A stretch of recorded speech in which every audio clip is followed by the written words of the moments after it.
Hello friends, my name is Kajal Sharma. I am registered nurse. आज मैं आपको NCLEX exam में आने वाला जो मेन टॉपिक है उसके बारे में कुछ बताऊंगी और साथ में किस तरीके से एग्ज़ाम आता है उसके बारे में मैं आपको बताऊंगी। तो जो एग्ज़ाम है वो दो हिस्सों में डिवाइड होता है, जहाँ तो आपको फंडामेंटल्स में से सारे क्वेश्चंस आएंगे, जहाँ फिर जो बाकी गायनी में से आएंगे, मतलब बाकी जो भी टॉपिक्स हैं उसमें से। मेन ये है कि अगर आपको फंडामेंटल्स में से क्वेश्चंस आ रहे हैं ना, तो बहुत सारे क्वेश्चंस फिर आपको फंडामेंटल्स में से ही आएंगे। और फंडामेंटल्स में से ये है कि लोग बोलते हैं कि हाँ पेपर इजी आया था, इजी आया था, इट मीन्स वो फंडामेंटल्स में से आया, बट आपको उसमें कोई थ्योरी नहीं होती। अगर वो फंडामेंटल में आया है तो आपकी थ्योरी काम नहीं आएगी, आपको अपना माइंड यूज़ करना पड़ेगा और वो सोचकर जो टिक मार्क है या ऑप्शंस हैं वो सिलेक्ट करने पड़ेंगे।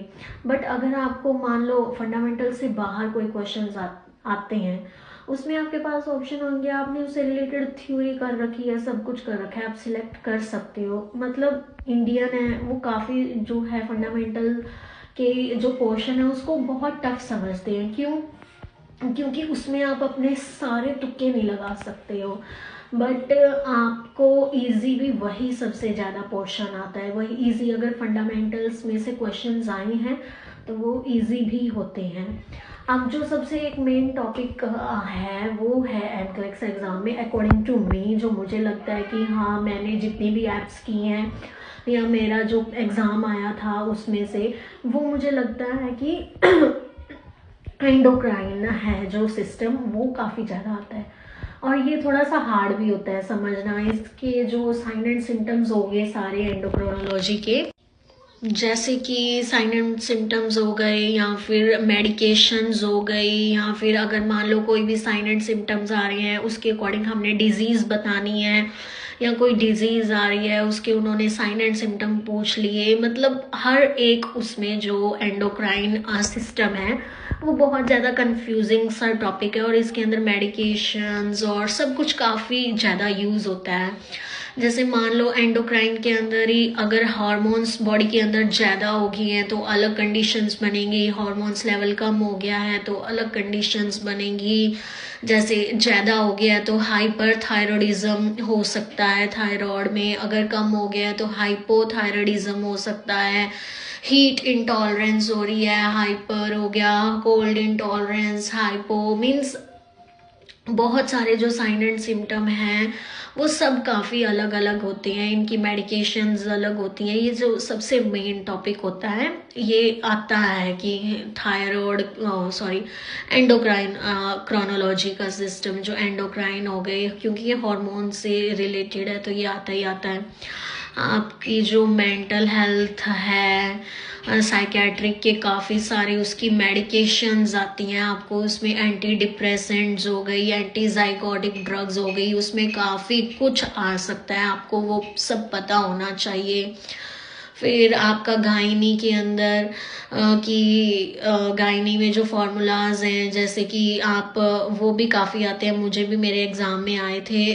जो हम बेबी की जो बर्थ डेट है वो निकालते हैं, वो कैसे निकालते हैं, और भी गायनोकोलॉजी के अंदर काफ़ी सारे टॉपिक्स हैं। अगर अब मैं हर एक उसका बताने लग जाऊंगी तो काफ़ी लंबी वीडियो खींच जाएगी, बट मैं अपनी जो वीडियोस हैं उसमें हर एक मेन टॉपिक की एक वीडियो बनाऊंगी और उसको डिटेल के अंदर एक्सप्लेन करूंगी।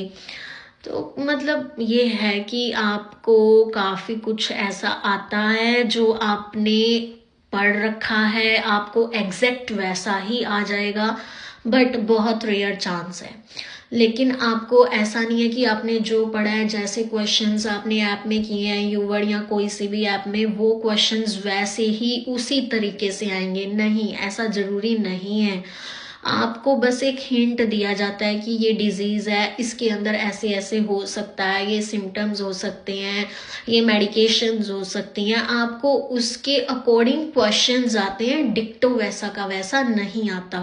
तो अगर आप एनक्लेक्स एग्ज़ाम की तैयारी कर रहे हो तो आपको रट्टे नहीं मारने, क्योंकि वो रट्टे काम नहीं आएंगे। आपको समझना पड़ेगा अच्छी तरह, कोई भी टॉपिक है उसको डिटेल के अंदर अपने दिमाग में बिठाना पड़ेगा, उसको अंदर से अंदर डिजीज़ कंडीशन क्या है, क्यों हुई, कैसे हुई, कौन से सिम्टम्स शो होंगे, ये सब आपको देखना पड़ेगा।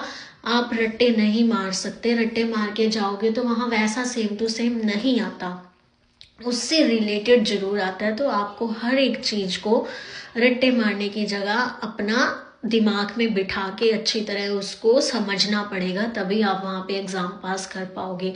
बाकी ये है कि अगर आप कॉलेज में हैं तो ठीक है, आपको एक टॉपिक पढ़ रखा है, वो टॉपिक आ जाता है नॉर्मल, आपने उसके बारे में एक्सप्लेन करके लिखना होता है, साइन एंड सिम्टम लिखने होते हैं, मेडिकेशंस लिखनी होती है।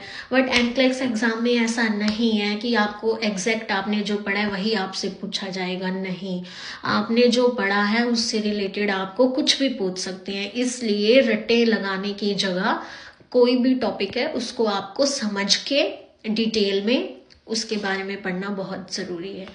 तो मैं अपनी और भी वीडियोस बनाऊंगी जिसके अंदर मैं जो एनक्लेक्स से रिलेटेड इंपॉर्टेंट टॉपिक है उनको अच्छी तरह एक्सप्लेन करूंगी। Thank you.